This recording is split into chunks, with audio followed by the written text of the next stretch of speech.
오늘도 나만의 골방에서 조용히 문을 닫고 오직 은밀한 중에 계신 하나님 아버지께 예배 드리기를 원하시는 우리 모든 성도님들에게 하나님의 은혜와 사랑이 충만하게 임하시기를 예수 그리스도의 이름으로 축복합니다.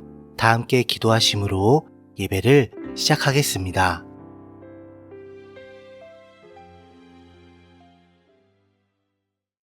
천지가 진동하며 온 세상에 울릴 그 나팔 소리의 주인이신 하나님 아버지, 그 나팔 소리가요, 천지 만물에 울려 퍼질 때에 우리 구주 예수님께서 구름 타고 영광스럽게 오시어서 저를 공중으로 끌어올리사 두 팔 벌려 맞이해 주실 줄 확신 또 확신합니다.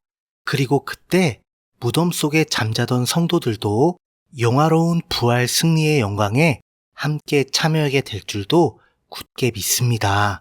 그러나 그날과 그때를 저는 알 수가 없으니 오직 날마다 구주 예수님의 그 십자가와 부활의 복음만을 굳게 믿고 붙잡을 뿐이에요.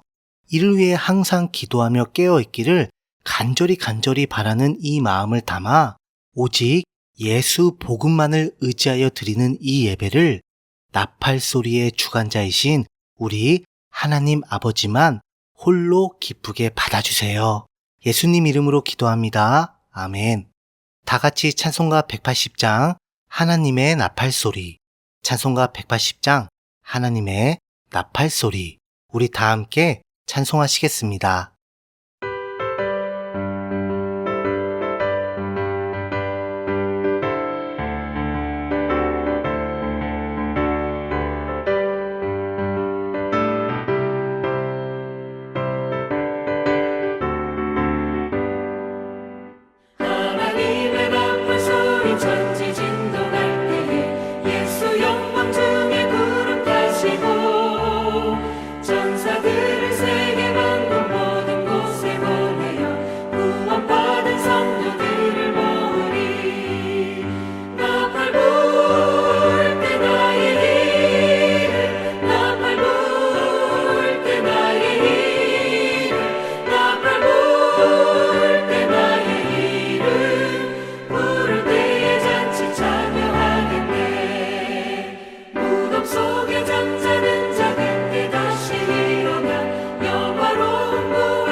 오늘 함께 나누실 말씀은요, 신약 성경에 있는 요한계시록 4장 1절에서 11절까지입니다. 제가 가진 성경으로는 신약 성경 403페이지가 되겠습니다. 신약 성경 요한계시록 4장 1절에서 11절까지입니다. 그럼 다 찾으신 줄 알고요, 오늘 본문 말씀을 저와 함께 읽어보시겠습니다. 이 일 후에 내가 보니 하늘에 열린 문이 있는데 내가 들은 바 처음에 내게 말하던 나팔 소리 같은 그 음성이 이르되 이리로 올라오라. 이후에 마땅히 일어날 일들을 내가 내게 보이리라 하시더라. 내가 곧 성령에 감동되었더니 보라, 하늘에 보좌를 베풀었고 그 보좌 위에 앉으신 이가 있는데 앉으신 이의 모양이 벽옥과 홍보석 같고 또 무지개가 있어 보좌에 둘렀는데 그 모양이 녹보석 같더라. 또 보좌에 둘려 24 보좌들이 있고 그 보좌들 위에 24 장로들이 흰 옷을 입고 머리에 금관을 쓰고 앉았더라.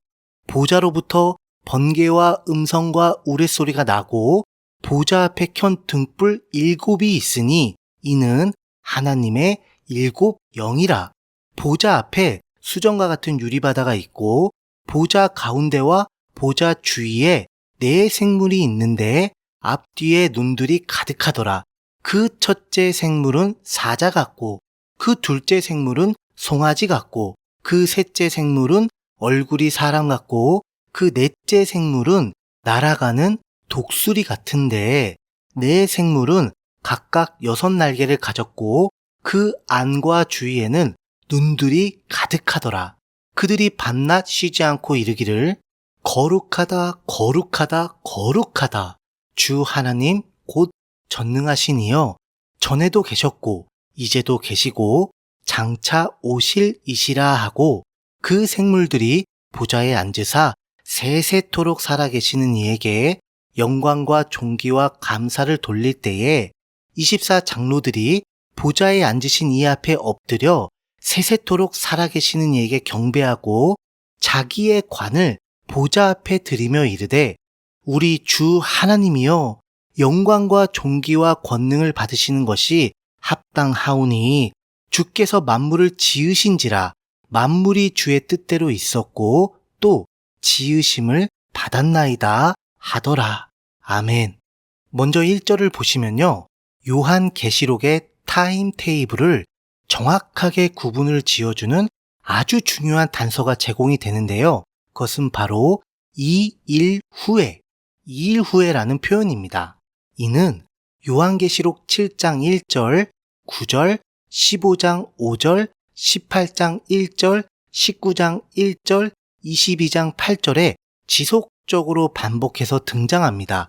그 뜻은요, 액면 그대로 있는 그대로 어떤 사건이 일어난 뒤에 그 다음 일들이 이루어진다는 그런 순차적인 의미인 것이죠. 따라서 요한계시록은 순서 없이 여기저기 왔다 갔다 하면서 이 내용 저 내용이 막 뒤죽박죽 섞여 있는 그런 복잡한 구조도 아니고요. 또 한 번 이루어진 일을 또다시 다른 상징과 표현을 사용하여 중복적으로 기록한 병렬 구조도 역시 아니고요. 바로 뭐냐면 이 일이 이루어지고 성취가 된 후에 그 다음 예언된 일이 이루어지고 성취되어 가면서 결국 모든 예언이 순차적으로 다 완성이 되는 직렬 구조와 같은 그런 진행 방식으로 전개가 된다는 것을 알 수가 있는 부분입니다. 그래서 7인, 7나팔, 7대접은 중복되지 않는 각각 개별적인 예언과 사건으로 구성되어 있다는 점, 이거 분명하게 꼭 명심하시기를 부탁드립니다. 자, 그런데 그 다음 뭐가 있습니까? 하늘에 뭐가요? 열린 문이 있다고 하지요. 이 열린 문. 이 문이 바로 빌라델비아 교회에게 약속해 주신 그 열린 문, 바로 천국에 있는 하나님의 보좌로 들어가는 그 유일한 문입니다. 아무리 강조해도 부족하지 않는 그 진리, 바로 이 문을 열고 닫고 하시는 절대 주관자는 누구시라고요? 오직 우리 예수님. 그리고 그 문을 여는 열쇠는 뭐죠? 예수님의 십자가와 부활의 복음. 마지막으로 이 문을 당당히 열고 들어가 천국 백성으로 영생 복락을 누리게 되는 자들은 자기 죄를 회개하고 오직 예수님의 십자가와 부활의 복음을 믿어 그분을 주로 영접함으로 죄인에서 하나님의 자녀로 거듭난 곧 구원을 받은 성도뿐임을 확신하시길 축복합니다. 그런데 사도 요한이 이 문을 보는 순간 나팔 소리 같은 음성이 이르되 이리로 올라오라, 이리로 올라오라. 이후에 마땅히 일어날 일들을 내가 내게 보이리라 라는 복된 구원의 음성을 듣게 됩니다. 여기서 이리로 올라오라는 그 음성이 바로 무섭고도 두려운 7년 대환란에서의 건짐을 받게 되는 그 구원, 바로 데살로니가전서 4장 17절에서 18절에 기록된 너무나도 영원 무궁토록 감사한 그 은혜에 곧 성도들의 공중 들림이자 교회의 휴거라는 그 구원인 것입니다. 그래서 사실 올라오라고 하셨지만 실상은 성령님께서 구원받은 모든 성도, 그러니까 모든 교회를 끌어올리시는, 쉽게 말해 낚아채어 가시는 거라 보시면 되겠습니다. 그리고 이 시점을 기준으로 오직 예수 그리스도의 십자가와 부활의 복음을 통한 하나님의 구속사의 경륜, 다시 말해 죄인을 하나님의 자녀로 구원하시는 하나님의 그 사역의 섭리에서 이방인의 구원 사역이 중점이었던 교회 시대가 공식적으로 종료가 되고요. 동시에 잠시 유보되었던 이스라엘의 구원 사역이 재시작되는 그런 시점인 것입니다.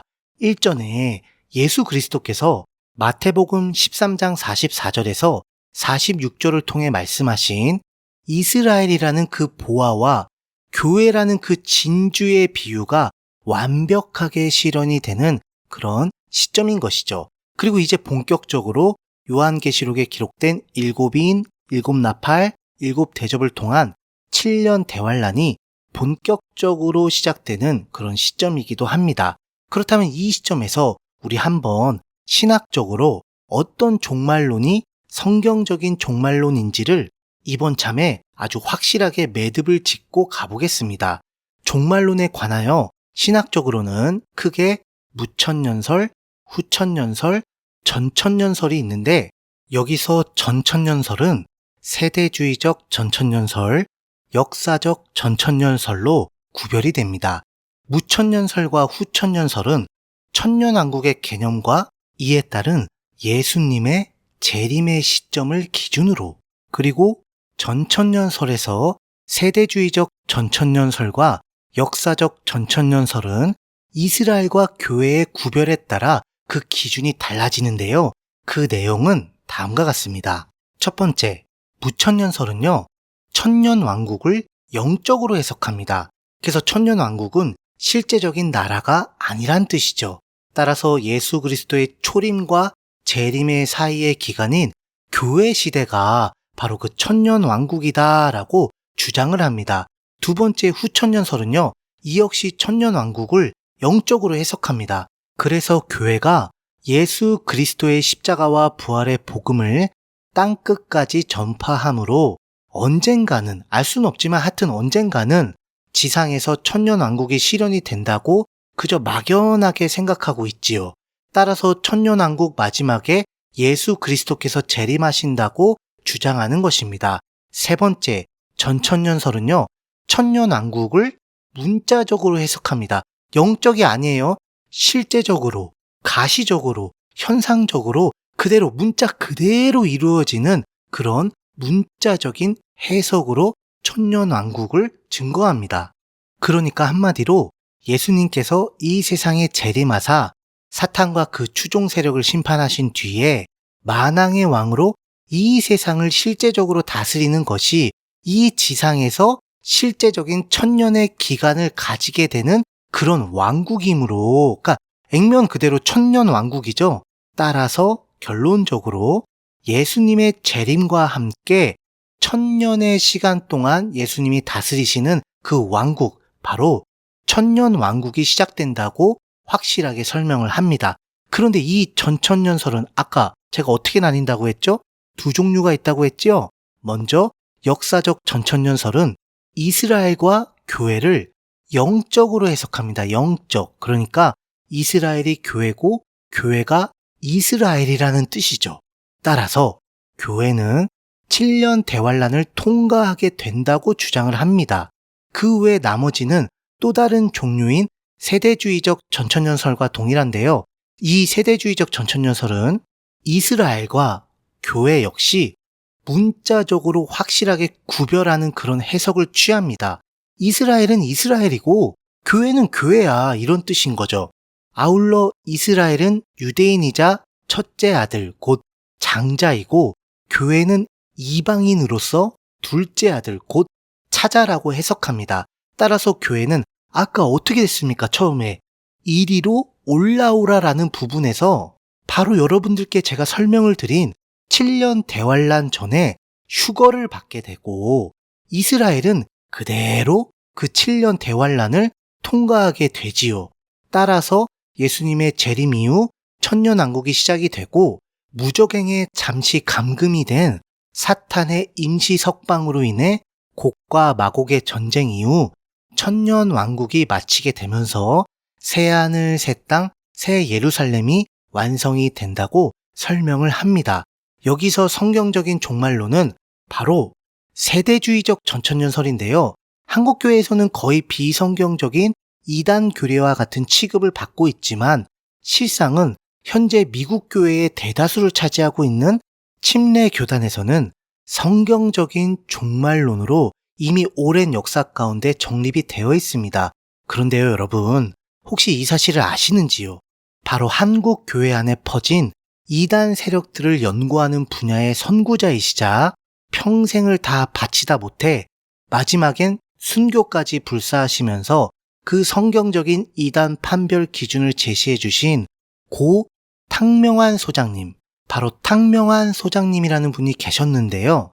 그분이 직접 저술하시고 1986년에 출간하신 기독교 이단 연구라는 그 저서가 있습니다. 그런데 거기 63페이지는 성경적인 종말론에 관하여 명쾌하게 서술을 해주시는 부분이 있는데요. 여건이 되시면 여러분들께서 직접 한번 찾아서 읽어보세요. 바로 그분이 제시하신 성경적인 종말론은 세대주의 종말론과 그 내용이 전부 똑같습니다. 모두 일치해요.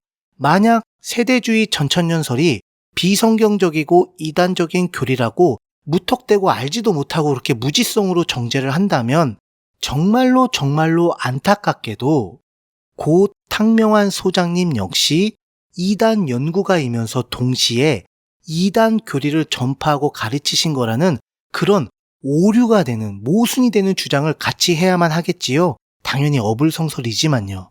그런데 저는 사실 개인적으로는요, 세대주의적 종말론의 관점을 성경적으로 더 정확하게 표현을 해보자면 경륜적 전천년설, 경륜적 전천년설이라고 명칭하는 것이 바람직하다고 생각을 합니다. 즉 시대를 나누는 것이 포인트가 아니라, 그러니까 세대를 나누는 것이 포인트가 아니라 하나님께서 예수 그리스도의 십자가와 부활의 복음을 통해 죄인들을 구원하실 때 그때 계획하시고 사용하셨던 그 경륜, 바로 탕자의 비유에 나오는 첫째 아들이자 유대인인 이스라엘, 그리고 둘째 아들이자 이방인인 교회, 바로 이 구분이 중요하기 때문이죠. 자, 그렇다면 이러한 내용들을 종합하여 휴거의 참된 의미를 생각해 볼 때는 휴거는 성도가 이 세상을 완전하게 떠나는 것이 아니라 어떻게 해요? 일정 기간 동안만 잠시 떠나 있다라는 겁니다. 얼마 동안일까요? 바로 7년. 바로 그 7년 동안 말이죠. 왜냐하면 하나님께서는 사탄의 추종 세력인 적그리스도와 그 무리들로 인하여 무지막지하게 더럽혀진 이 세상을 천사들을 시켜서 7년 동안 대환란이라는 그 대청소를 하실 것인데, 이 작업으로 인해 본인께서 자신의 십자가 대속의 보혈, 바로 그 피값 주고 산, 구원한 성도들에게 절대로 조금이라도 피해가 가지 않도록 잠시 다른 곳에 머물게 하기 위함인 것입니다. 그 다음 깨끗하게 청소된 세상에 성도들과 함께 재림하셔서 1000년 동안 함께 더불어 왕노릇을 하실 것입니다. 이것이 바로 그 영광스러운 천년 왕국인 것이죠. 그러므로 우리는 갈 때 가더라도, 때가 돼서 갈 때 가더라도 반드시 해야 할 그 일만은 꼭 하고 가야만 하겠습니다. 해볼까요? 바로 나의 삶의 터전과 생업의 현장에서 함께하는 주변 사람들이 이 엄청나고 무시무시한 그 대청소를 당하는 한낱 쓰레기로 전락하지 않도록 도리어 하나님의 보아이자 진주인 나와 같은 성도로 거듭날 수 있도록 오직 예수님의 십자가와 부활의 복음을 전파하고 가르쳐야만 한다는 것이죠. 그래서 마지막 최후의 순간이 올 때까지 전심전력을 다하여 오직 예수님의 십자가와 부활의 복음으로 태어나는 그 교회, 바로 그 교회를 세울 수 있는 만큼 최선을 다해 세워 나가야만 한다는 것입니다. 비유하자면 내일 지구의 종말이 온다고 하더라도 나는 어떻게 해요? 오늘 한 그루의 사과나무를 심겠다라는 종교개혁자 마르틴 루터의 고백처럼, 스피노자 아닙니다. 종교개혁자 마르틴 루터의 그 고백처럼 내일 지구에 7년 대환란이 온다고 하더라도 나는 오늘 한 그루의 복음나무, 다시 말해 예수 그리스도의 십자가와 부활의 복음이라는 그 나무를 심겠다라는 각오로 살아가야만 하겠습니다. 따라서 교회 개척의 본질적인 목적은 담임 목사의 밥그릇과 노후 대책이 아니에요. 바로 오직 예수 그리스도의 복음이 전파되고 가르쳐짐으로써 쓰레기 같은 죄인이 보석 같은 성도가 되는 그 구원을 받도록 그러한 도구로 쓰임을 받는 것, 바로 복음 전파의 지상 명령이 바로 교회의 정체성인 겁니다. 계속해서 2절을 보시면요. 내가 곧 성령에 감동되었더니 라고 하는데요. 사도 요한은 아직 하나님 나라를 이어받을 수 없는 혈과 육을 지닌 상태입니다. 따라서 성령님의 감동하심을 통하여만 하나님의 보좌에 일어나는 그 모든 일들을 정확하게 볼 수 있게 되는 것입니다. 하늘의 보좌를 베풀었다는 것은 대기권인 첫째 하늘 위에 있는 우주권인 둘째 하늘을 넘어 바로 셋째 하늘에 있는 하나님의 보좌를 말합니다. 따라서 휴거받은 교회는 7년 동안 공중에 그냥 두둥실 떠 있는 게 아니라 셋째 하늘로 끌어올려져 하나님의 보좌 앞에 완전한 예배로 영광을 돌리게 되는 거지요. 그래서 요한계시록의 사건을 바라보는 관점 가운데 천상의 일과 지상의 일을 잘 구분하는 것이 이래서 중요한 거예요. 그런데 3절을 보시면 그 보좌 위에 앉으신 하나님을 벽옥과 홍보석 같고 무지개가 있어 보좌에 둘렀는데 그 모양이 녹보석 같다고 합니다.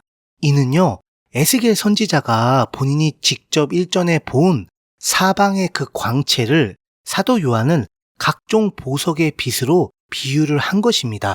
여기서 무지개는 일전에 노아의 홍수 이후 언약의 증표로 보여주신 그 무지개인데요. 그 색은 7색, 곧 완전한 언약을 상징하는데 이 악랄한 사탄과 그 추종 세력들은 동성애의 상징으로 이 무지개를 사용하고 있습니다. 그런데 동성애의 무지개는 7가지 색이 아닌 6개의 색으로 전락을 시켜버렸지요. 후에 살펴보실 적그리스도의 그 이름수인 666, 바로 사탄의 이름이 새겨진 그런 죄악의 상징임을 우리가 정확하게 분별해야만 하겠습니다. 그런데 4절을 보시면 24보좌들이 있다고 하는데요. 이는 새하늘, 새 땅, 새 예루살렘 성이 완성이 되면 그 이후 하나님의 보좌 외에는 모두 사라지게 됩니다. 오직 영원 무궁토록 홀로 영광을 받으셔야 마땅한 우리 성삼위일체 하나님의 보좌만 있을 뿐이에요. 이 보좌 외에는 그 어떤 존재도 보좌를 가질 수도 없고 가져서도 안 돼요. 따라서 24장로와 그 보좌는 오직 예수 그리스도의 십자가와 부활의 복음을 통한 하나님의 구속사의 경륜에 따른 임시 직분일 뿐이에요. 바로 출애굽기 19장 6절과 같이 구약 시대의 제사장 나라였던 이스라엘의 12지파 대표들, 그리고 누가복음 22장 30절과 같이 신약 시대의 교회를 대표하는 12사도들 합쳐서 24장로들인 것이죠. 그리고 이 두 가지 경륜이 합쳐져서 새하늘, 새 땅, 새 예루살렘에서는 더 이상 이스라엘과 교회의 구별이 없는 하나님의 백성이자 그리스도의 신부로서 성삼위일체 하나님과 완전한 연합을 이루고 영생 복락을 세세무궁토록 누리게 됩니다. 그리고 그들이 입은 흰 옷은 구원의 예복이며 머리에 쓴 금관은 상급의 면류관인데요. 그러나 이 관이 제 아무리 영광스럽다 하더라도 오직 예수 그리스도의 십자가와 부활의 복음을 통한 하나님의 구속사와 그 나라의 영광에 비해서는 한낱 배설물에 불과할 뿐입니다. 그래서 나중에 이들이 그 모든 관을 우리의 믿음의 주요 온전케 하시느니 바로 구원의 창시자이시자 완성자이신 어린 양 예수 그리스도와 그 아버지 하나님의 보좌 앞에 다 던져버리는 겁니다. 계속해서 5절을 보시면 보좌로부터 번개와 음성과 우레소리가 난다고 하는데요. 이 소리가 바로 일전에 바울이 낙원에 올라가 들은 말로 표현을 할 수가 없었다라는 그 천상의 음성이고요. 6절에 나온 보좌 앞에 수정과 같은 유리바다가 바로 우주권인 2층 천과 하나님의 보좌인 3층 천의 경계선입니다. 따라서 우주는 무한대가 아니겠지요. 왜? 우주 위에 3층 천 하나님의 보좌가 있잖아요.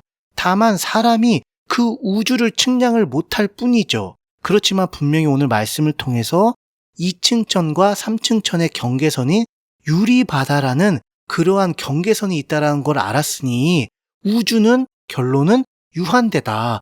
오히려 하나님의 보좌인 3층 천이 끝이 없는 무한대, 영원의 공간인 것입니다. 그리고 보좌 주위에 있는 네 생물은 7절에 자세하게 나오는데요. 첫째 생물은 사자로서 만왕의 왕이신 예수 그리스도를 상징하는데 이는 마태복음이 강력하게 증거하고 있고요. 둘째 생물은 송아지로서 하나님의 종이신 예수 그리스도를 상징합니다. 이는 마가복음이 아주 상세하게 증거하고 있고요. 셋째 생물은 얼굴이 사람으로서 인자이신 예수 그리스도, 이는 누가복음이 증거했고, 넷째 생물은 날아가는 독수리로서 하나님의 아들이신 예수 그리스도의 그 신성을 나타내며 요한복음이 아주 명쾌하게 증거하였습니다. 또 8절을 보시면 거룩하다, 거룩하다, 거룩하다 몇 번? 3번 주 하나님 곧 전능하신 이여라는 부분. 여러분 제가 아까 거룩하다 할 때 몇 번이라고 했어요? 바로 3번 언급되죠? 왜일까요? 우리 하나님은 어떤 하나님? 네, 바로 성부, 성자, 성령, 성삼위일체 하나님이시죠? 근데 그분이 거룩하다 하니 바로 거룩하다, 거룩하다, 거룩하다라고 3번 각각 우리 성삼위일체 하나님의 영광을 그렇게 선포한 것입니다. 이러한 영광과 존귀와 감사를 돌리는 그 경배의 현장에서 10절을 보시면 24 장로들이 자기의 관을 보좌 앞에 들이며 11절과 같이 고백을 합니다. 우리 주 하나님이여 영광과 존귀와 권능을 받으시는 것이 합당하오니 주께서 만물을 지으신지라 만물이 주의 뜻대로 있었고 또 지으심을 받았나이다 라고 말이죠. 이는 이 세상 모든 천하 만물 모든 피조물이 오직 주를 기쁘게 하려고 존재하며 창조된 것임을 인정하는 위대한 신앙 고백인 것입니다. 그렇습니다.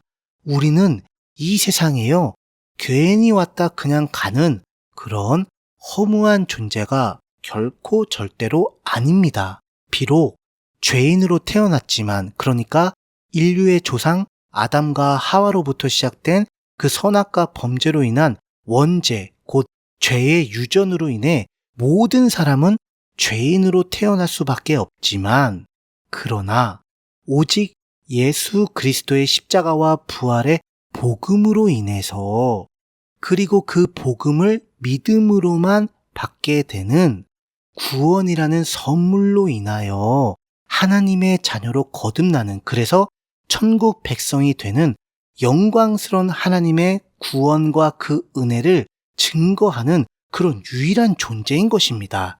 따라서 우리에겐 예수님의 복음만이 전부이므로 마지막 최후의 그날까지 오직 믿음으로 이 복음을 확신하며 전파하고 가르치는 저와 여러분들이 되시길 예수 그리스도의 이름으로 축복합니다. 다 함께 기도하겠습니다.